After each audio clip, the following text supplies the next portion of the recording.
اعوذ باللہ من الشیطان الرجیم بسم اللہ الرحمن الرحیم رب اشرح لی صدری ویسر لی امری واحلل عقدۃ من لسانی یفقہوا قولی واجعل لی وزیرا من اہلی۔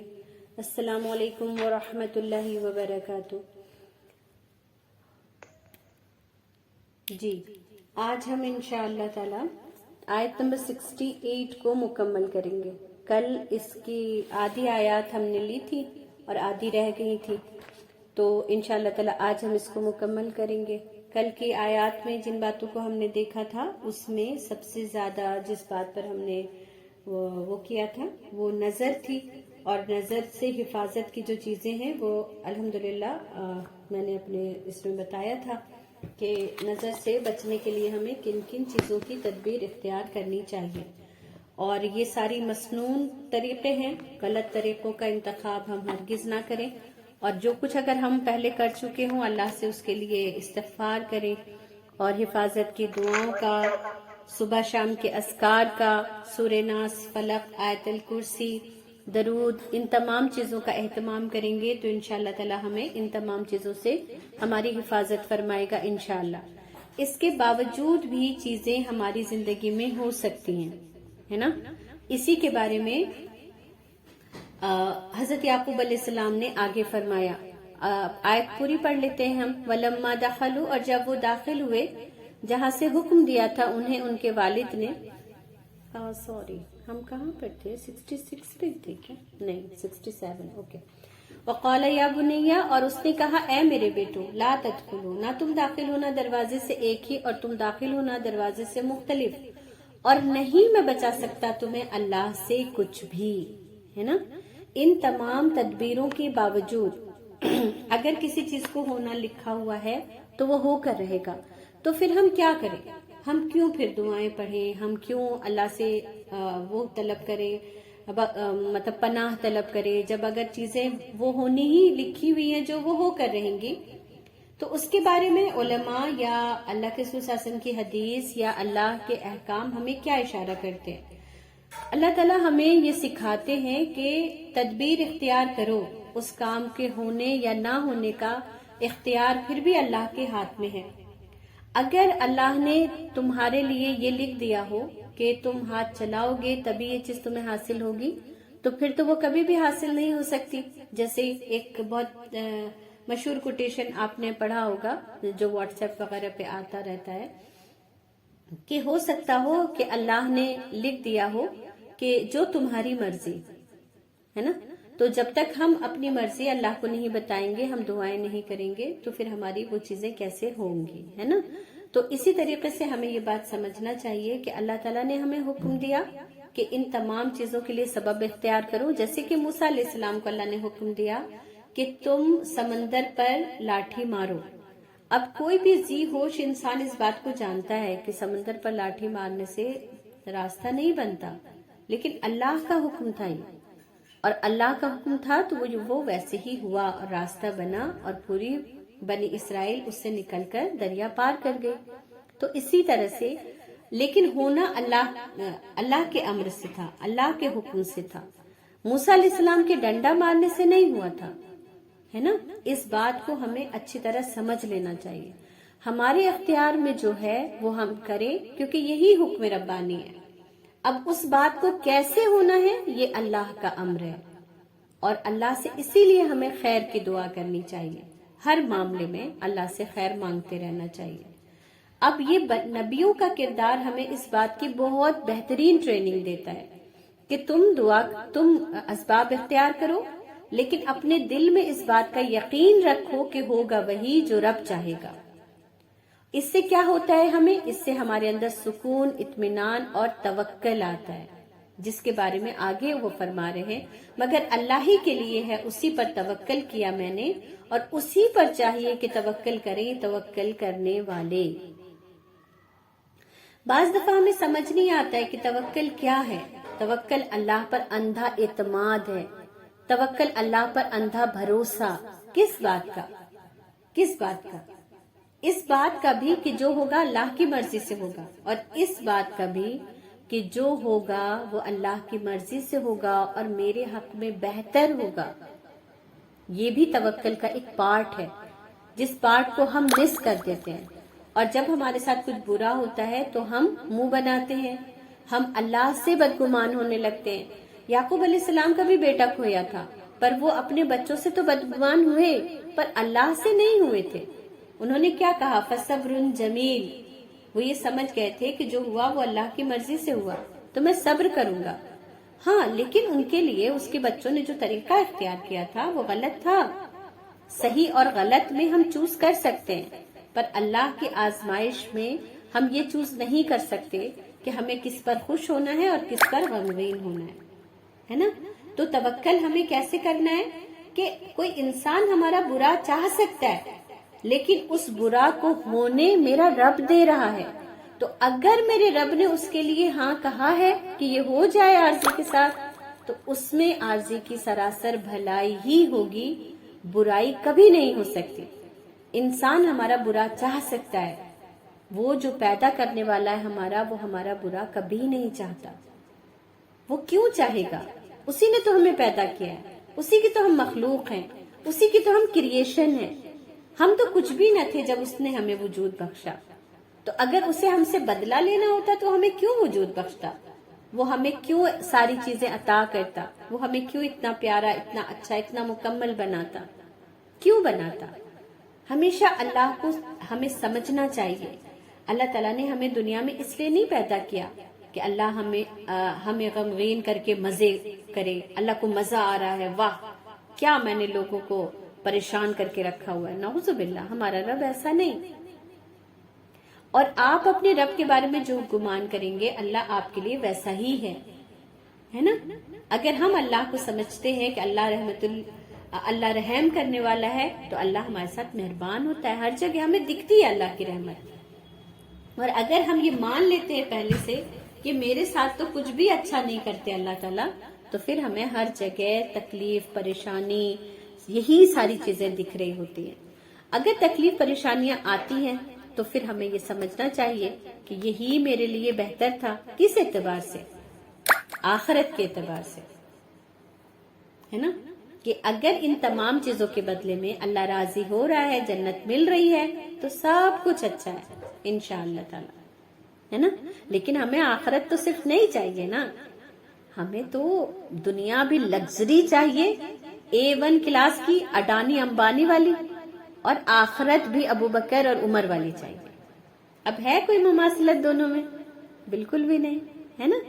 تو ہم انشاءاللہ تعالی اپنی زندگیوں کو ایسے ترتیب دیں گے، ایسے ہم جینا سیکھیں گے، ایسے ہم اپنی تربیت کریں گے۔ اور میں ہمیشہ کہتی ہوں، عورتیں بہترین کاؤنسلر ہوتی ہیں، اور وہ اتنی اچھی کاؤنسلر ہوتی ہیں کہ وہ اپنی خود کی بھی بہت اچھے سے کاؤنسلنگ کر لیتی ہیں، ہے نا؟ الحمدللہ۔ وَلَمَّا دَخَلُوا، اور جب داخل ہوئے جہاں سے حکم دیا تھا انہیں ان کے والد نے، نہ تھا کام آتا انہیں اللہ سے کچھ بھی، مگر ایک حاجت تھی دل میں یعقوب کے، اس نے پورا کیا جسے، اور بے شک وہ البتہ علم والا تھا، بوجہ اس کے جو سکھایا تھا ہم نے اسے، لیکن اکثر لوگ نہیں وہ علم رکھتے۔ اب اللہ تعالیٰ نے تمہید باندھی، ہے نا؟ ہمارے ذہن کو تیار کیا کہ آگے اب یعقوب کے بچوں کے ساتھ تو بظاہر برا ہونا ہے، تو اب یہ پڑھنے والے قاری تو سمجھیں گے، بتاؤ یعقوب علیہ السلام نے تو اتنی دعائیں دے کر بھیجا تھا اپنے بچوں کو، اتنی تدبیر کا اختیار کر کے بھیجا تھا، پھر بھی یہ پھنس گئے۔ تو اللہ تعالیٰ نے یہاں پر یہ کہہ دیا کہ یعقوب نے جو کچھ کیا تھا وہ اللہ ہی کے حکم سے کیا تھا اور اللہ ہی کی مرضی سے کیا تھا، لیکن وہ یہ بھی جانتا تھا کہ ہم کتنی بھی تدبیر اختیار کر لیں، اللہ کے جس کام کو جیسے ہونا لکھا ہے وہ ہو کر رہے گا۔ لیکن اس کے دل میں ایک حاجت تھی، کیا؟ دیکھیں، ہم سمجھتے ہیں حاجت اسے کہتے ہیں کہ ہمیں بھوک لگی تو ہم پانی پی لیں، حاجت اسے کہتے ہیں کہ ہمیں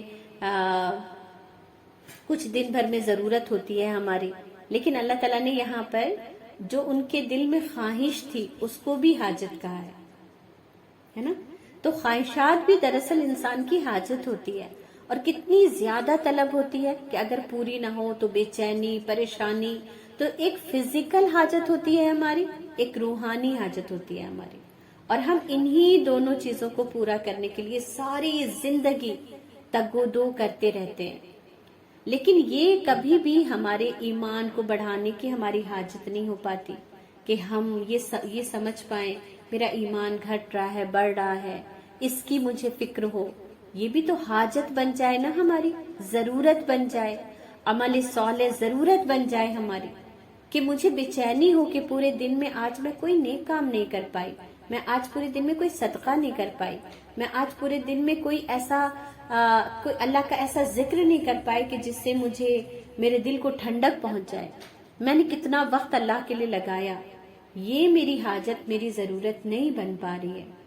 اور اللہ تعالیٰ نے اس کو بھی حاجت کہا کہ میرے بچے بخیر و عافیت واپس آ جائیں. یہ بھی انسان کی حاجت ہے، ضرورت ہے، اور اس کے لیے انسان کو جتنی تدبیر اختیار کر سکتا ہے وہ اسے کرنا چاہیے. لیکن اور یہ کیوں کیا تھا یعقوب علیہ السلام نے؟ اللہ نے کیا کہا کہ یہ اس کا علم سکھایا تھا میں نے اسے، ہے نا. تو دیکھیں کتنا علم سیکھنے کی ضرورت ہے ہمیں. کسی کو احتیاطی تدبیر کرنا ہے اس کے لیے بھی علم سیکھنا پڑے گا، کسی کو نظر اور جادو سے بچانا ہے اس کے لیے بھی علم سیکھنا پڑے گا، ہے نا. اور ان سب کا مکمل علم جس کتاب میں موجود ہے وہ قرآن کریم ہے، اور اس کو پڑھے بغیر ہم سمجھتے ہیں کہ ہم ادھر ادھر سے علم لے لیں گے اور ہمیں مکمل علم حاصل ہو جائے گا. تو اللہ نے ایسے ہی لوگوں کے لیے کیا کہا، وَلَكِنَّ أَكْثَرَ النَّاسِ لَا يَعْلَمُونَ. لیکن ان میں سے اکثر لوگ ہیں جو نہیں جانتے، اور افسوس کی بات یہ ہے کہ ان اکثر لوگوں میں ہم ہیں. یہ سب سے زیادہ افسوس کی بات ہے نا. حضرت عمر رضی اللہ تعالیٰ عنہ کی بہت ساری پیاری پیاری دعائیں ہیں جس میں بہت حکمت ہے. اس میں سے ایک یہ بھی دعا تھی کہ یا اللہ مجھے قلیل لوگوں میں شامل کر لیں. تو ایک بار کسی نے آپ کی دعا سن لی تو کہا یا عمر آپ یہ کیا دعا مانگتے ہیں کہ مجھے قلیل لوگوں میں شامل کر لے؟ تو کہا تم قرآن نہیں پڑھتے، دیکھتے نہیں اللہ تعالیٰ کہتا ہے تم میں سے کم ہی ہیں جو شکر ادا کرتے ہیں، تم میں سے کم ہی ہیں جو تدبر اختیار کرتے ہیں، تم میں سے کم ہی ہیں جو اس بات کو اس طریقے سے سمجھتے ہیں. تو میں اسی لیے دعا کرتا ہوں کہ اللہ مجھے قلیل لوگوں میں شامل کر لے، ہے نا. اور اکثریت کیا ہوتی ہے؟ لا یعلمون، لا ما تدبرون، ہے نا. تو اور ہمیں کیا شوق ہوتا ہے؟ اکثر لوگوں میں شامل ہونے کا. لو سب کر رہے ہیں تو میں نہ کروں، لو سب جا رہے ہیں تو میں نہ جاؤں. تو ہمیں شوق ہے اکثر لوگوں میں شامل ہونے کا. صحابہ کرام کا شوق تھا قلیل لوگوں میں شامل ہونے کا. تو ساری چیزیں ہمیں درست کرنی ہیں انشاءاللہ تعالی.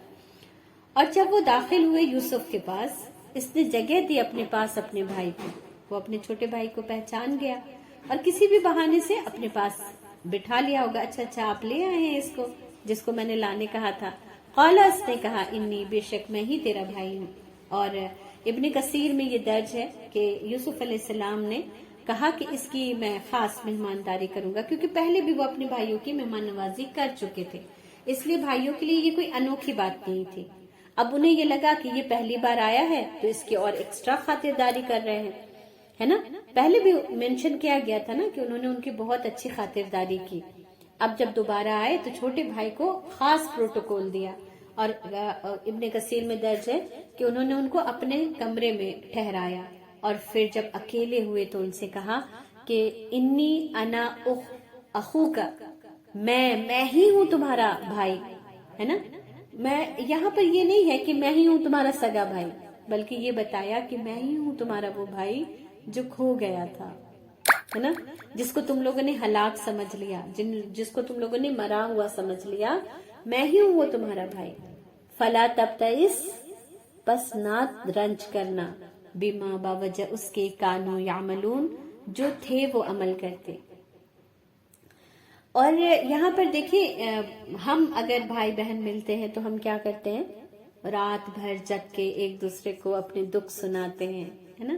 بہت سارے لوگوں کی غیبت کرتے ہیں، ان تمام لوگوں کی برائیاں کرتے ہیں جنہوں نے ہمیں تکلیف پہنچائی ہے. اور پھر ہم کہتے ہیں ایک وقت تھا جب ہم بھائی بہن رات بھر جگ کر باتیں کیا کرتے تھے. وہ کیا باتیں تھی ہماری؟ یہ ایک دو بھائی ملے ہیں تو کیا کہہ رہے ہیں؟ میں ہی تمہارا بھائی ہوں. فلا تبتئس، تم رنج نہ کرو، غم نہیں کرو اس کی وجہ سے جو کچھ وہ تمہارے ساتھ پہلے کرتے رہے ہیں. ہم تو کریت کے اچھا ایسے بولا تھا، اچھا تو پھر اس نے کیا بولا تھا؟ وہ چپ تھی، کچھ نہیں بولا اس نے. ہے نا, ہم کریدتے ہیں. انبیاء کا طریقہ ہمیں سکھا رہا ہے فلا تبتئس, تم غم نہ کرو. جتنے لوگ بھی عالیہ بچے کی کلاس کرتے ہیں وہ ایک بات بہت کامن پاتے ہوں گے کہ باجی ہمیشہ یہ کہتی ہیں کہ اپنے دماغ کو کوڑے کچرے سے خالی کریں, تبھی آپ اچھا کام کر پائیں گے, تبھی آپ کچھ سوچ پائیں گے, کسی لائق دماغ ہو پائے گا. بہت ساری عورتیں جو یہ کہتی ہیں ہمیں تو کچھ یاد ہی نہیں رہتا, تیاری کرتے ہیں, لیکچر سنتے ہیں, ہمیں کچھ یاد ہی نہیں رہتا. کیوں نہیں یاد رہتا ہے؟ باجی کہتی ہیں یہ میں نے باجی ہی سے سیکھا ہے کہ کیونکہ اس جگہ میں ہم نے پہلے سے بہت ساری خراب یادوں کو جگہ دی ہوئی ہے, تو وہ جگہ خالی ہی نہیں ہے کہ کچھ اور اس میں ڈاؤن لوڈ ہو سکے, ہے نا. جیسے ہمارے فون کی میموری فل ہو جاتی ہے, ہم کچھ ڈاؤن لوڈ کرنے پہ ڈالتے ہیں تو وہ لکھ کے آتا ہے کہ آپ کے فون میں جگہ نہیں ہے, پہلے کچھ ڈیلیٹ کریں پھر یہ جگہ بنے گی. تو اچھی باتوں کو آنے دینے کے لیے بھی پہلے ذہن میں جگہ بنانی پڑے گی تاکہ اچھی باتیں گھر کر سکے, جگہ بنا سکے. اور کیسے ہوگا یہ؟ جب ہم ایک دوسرے کی اس میں ہیلپ کریں گے. جب کوئی اپنی پرانی یادوں کو یاد کر رہا ہو تو اسے یہ بول دیں گے فلا تبتئس, نہیں غم کرو, اب تو گزر گیا نا جو وہ گزرنا تھا. اس وقت تم نے صبر کر لیا, اس وقت تم نے برداشت کر لیا, اللہ نے دیکھ لیا. جس کو سارے معاملات دیکھنے ہیں, جس کو بدلہ لینا ہے, جس کو بدلہ دینا ہے, وہ تو ہر جگہ موجود تھا, چاہے بھائی موجود ہو یا نہ ہو. لیکن یہ تسلی شاید ہمارے لیے کافی نہیں ہوتی. ہمیں چاہیے ہوتا ہے کہ ہم 4 لوگوں کو بتائیں, پھر وہ ہمارے ساتھ ہمدردی کریں. اور بعض دفعہ جب ہمیں ہمدردی ہماری ایکسپیکٹیشن کے حساب سے نہیں ملتی تو پھر ہم اس انسان سے بھی ناراض ہو جاتے ہیں جس نے ہماری تکلیف کو نہیں سمجھا, ہے نا. تو اس لیے یوسف علیہ السلام کے اس لفظ میں ہمارے لیے بہت بڑی نصیحت ہے کہ غم نہ سنو نہ سناؤ, ہے نا, بلکہ غموں پر پردہ ڈالنے اور غموں سے اوپر اٹھنے کے لیے ہمیں کوشش کرنی ہے. اور جو کوئی اپنا دکھڑا رو بھی رہا ہو نا تو اسے بیچ بیچ میں ٹوک ٹوک کے بار بار کہیں اچھا یہ تو اب ہو گیا نا, اب آگے کیا کریں, اچھا اب یہ ہو گیا, اب آگے کیا کریں, اب آگے دیکھتے ہیں کیا کریں.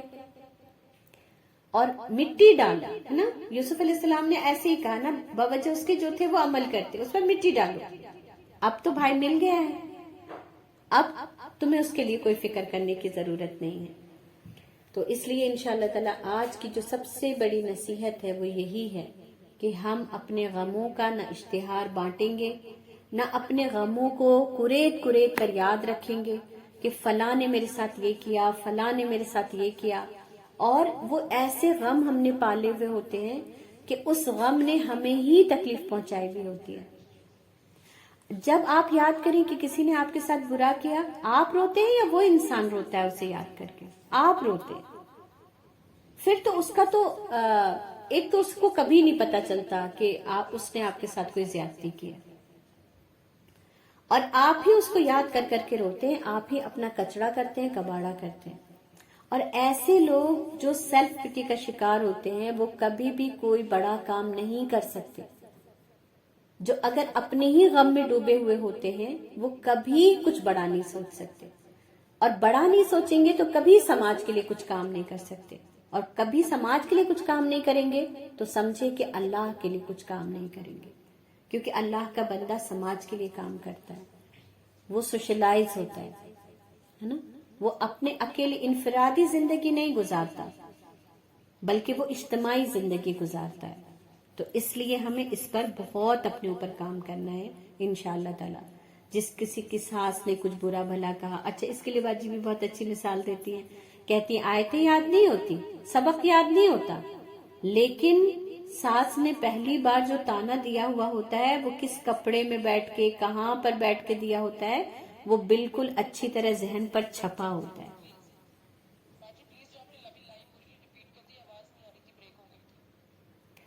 تو اس لیے نہیں, بس اتنی سی بات یہ ہے کہ پرانی یادیں جو خراب ہیں, جو ہمیں تکلیف پہنچاتی ہیں, جو ہمیں دکھ دیتی ہیں, جو ہمیں کمزور بنا دیتی ہیں. دیکھیے جب ہم غموں کو یاد کرتے ہیں تو اٹھنے کی طاقت نہیں ہوتی ہے نا, دل چور چور ہو جاتا ہے. تو اس تکلیف سے اپنے آپ کو بار بار نہ گزارے، اور اگر کبھی گزر رہے ہوں تو اپنے آپ کو یہ سبق یاد دلائیں جو یوسف علیہ السلام نے اپنے بھائی کو کہا تھا، فلا تبتئس، کہ غم نہ کرو، ہے نا، انشاءاللہ تعالی۔ اس کے بعد کی آیت ہم دیکھ لیتے ہیں۔ پھر جب انہوں نے تیار کر کے دیا انہیں سامان ان کا، اس نے رکھ دیا پیالہ سامان میں اپنے بھائی کے، پھر پکارا ایک پکارنے والے نے، اسے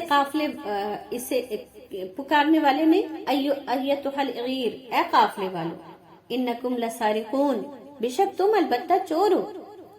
یعنی جب سارا سامان تیار کر دیا گیا، پہلے کی طرح اونٹ بھر بھر کے غلہ دے دیا گیا، اور جب سامان تیار کیا جا رہا تھا تو ابن کثیر اور احادیثوں سے یہ بات پتہ چلتی ہے کہ یوسف علیہ السلام کے بھائی ان سے جدا نہیں ہونا چاہتے تھے، ان کے پاس رکنا چاہتے تھے۔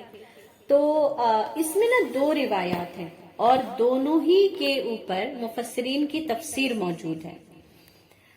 میں دونوں آپ کو بتا دوں گی، دونوں تھاٹ، آپ جس کے ساتھ بھی جانا چاہیں جا سکتے ہیں، اور یہ بھی میں بتا دوں گی کہ مجھے کون سی چیز زیادہ قریب تر لگتی ہے، لیکن میں کوئی عالم دین نہیں، میری کوئی اتنی بڑی وہ نہیں، فہم نہیں کہ میں کسی بات کا وہ حتمی وہ کر سکوں، اور نہ ہی یہ جو روایت ہے جس میں اختلاف ہے اس سے ہمارے عقیدے میں کوئی پرابلم ہوتی ہے نا۔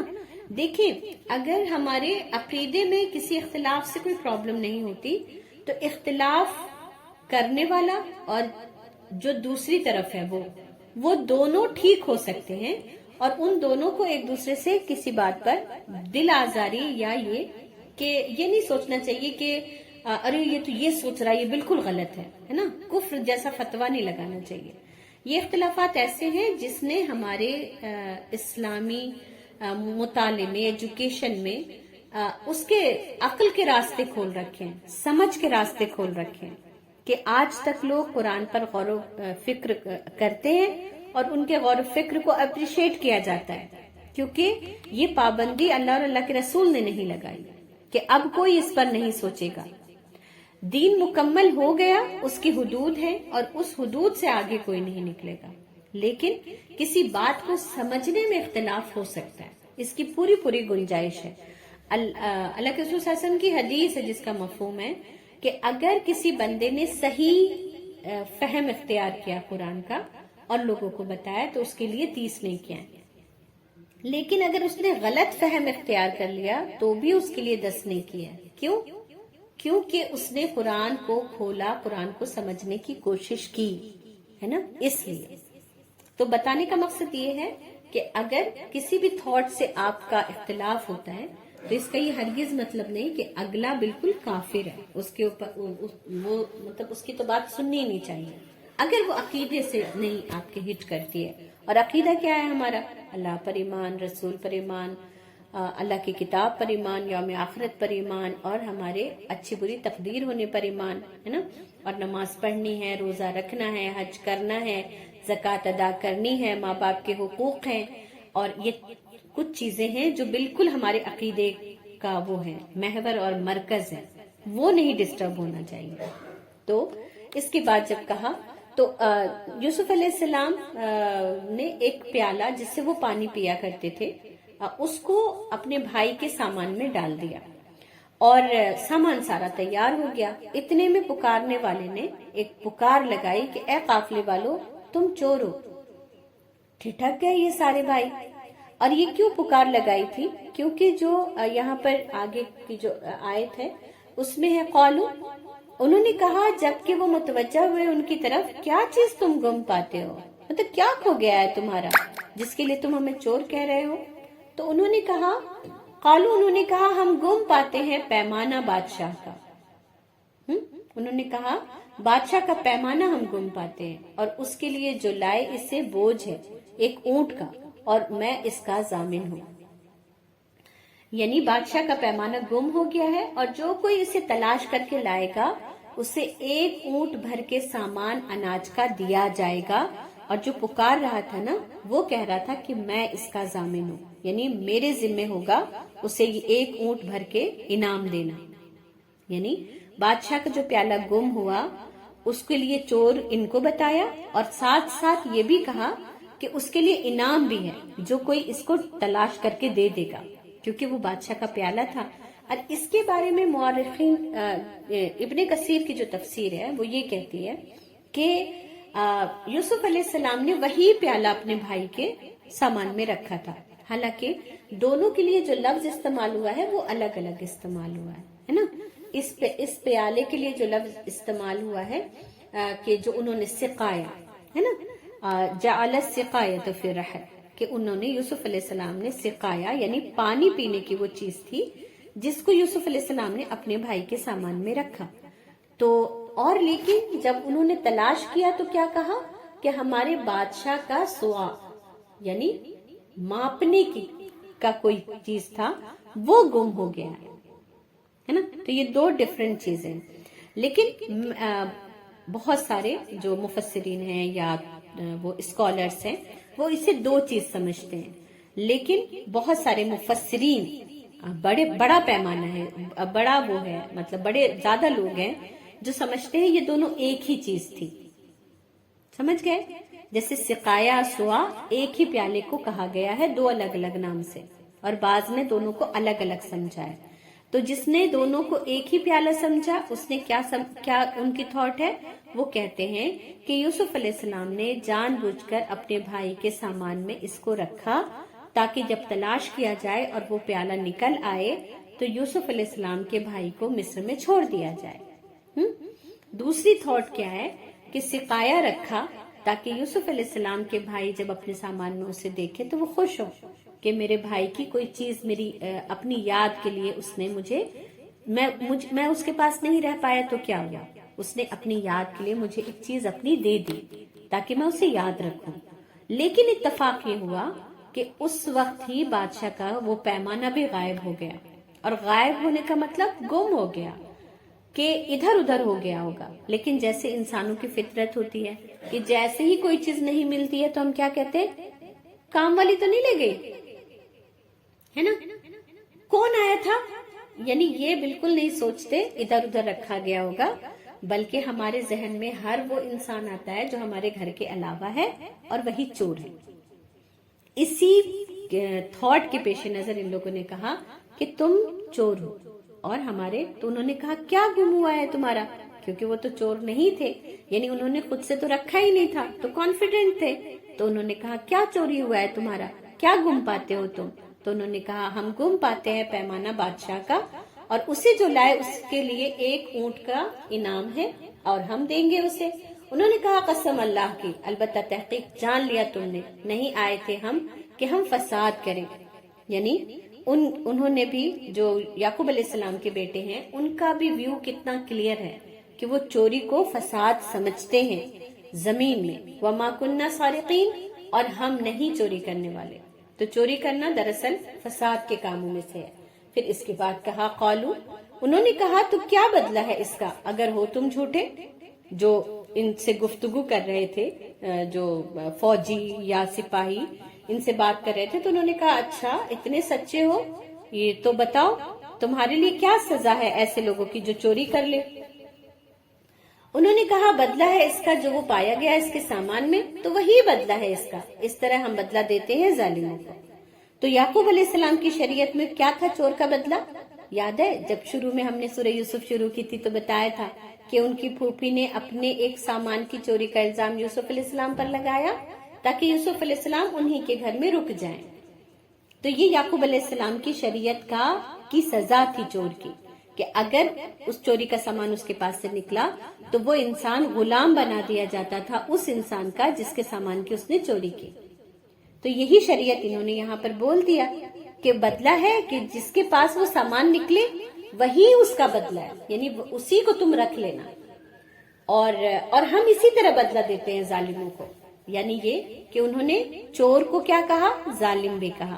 بس اس نے شروع کیا ان کے تھیلوں، اپنے بھائیوں کے تھیلوں میں سے نکالنا، مطلب جو ان کے بھائی تھے دوسرے بڑے، ان کے تھیلوں کی پہلے تلاشی شروع ہوئی، پھر اس نے نکال لیا اپنے بھائی کے تھیلے سے۔ اس طرح تدبیر کی ہم نے یوسف کے لیے، نہ تھا وہ کہ وہ پکڑ سکے اپنے بھائی کو، قانون میں بادشاہ کی، مگر یہ کہ جو چاہے اللہ، اور اس طرح ہم درجات بلند کرتے ہیں جس کے چاہتے ہیں، اور اوپر ہر علم والے کے ایک خوب علم والا ہے۔ انشاءاللہ تعالیٰ اس کی تفسیر ہم کل کریں گے، بلکہ ہم جہاں سے چوری کی بات شروع ہوئی ہے ہم وہاں سے بھی پیچھے سے دیکھ لیں گے، لیکن آج مجھے یہ بتانا اس لیے ضروری تھا تاکہ ذہن بن جائے کہ کل ہم اس پر ڈیٹیل سے انشاءاللہ تعالیٰ بات کریں گے۔ سبحانک اللہم و بحمدک، نشہد ان لا الہ الا انت، نستغفرک و نتوب الیک۔ سبحان ربک رب العزت عما یصفون، وسلام علی المرسلین، والحمد للہ رب العالمین، آمین۔ السلام علیکم ورحمۃ اللہ وبرکاتہ۔